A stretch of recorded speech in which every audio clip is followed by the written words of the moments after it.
wami ehlala kini niyakucela enikuthandayo nikwenze. Siyabonga Baba egabeni likaJesu Kristu.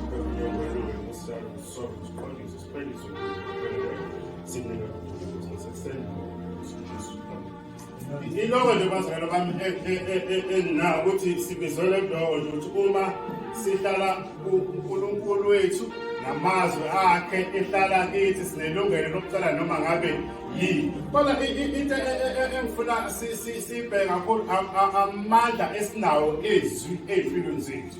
Ukuthi ayikho into esingesikwazi ukuyenza ngenxa yamandla uNkulunkulu wabeke kuthina. Kodwa lento ethi iqala ukuthi simamukele yena uJesu abe yinkosi nomsindisi phezu kwezimpilo zethu.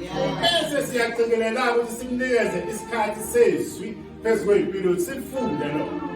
Ngoba ilona lenza ukuthi kube nomsebenzi obonakalayo noma ilona elenza ukuthi amandla alo abonakale njengoba kuphethe iBhayibheli. Kodwa wena okhulekayo ubuka amandla omkhuleko wento okade uyikhulekela isiphatheka iphumile ezweni.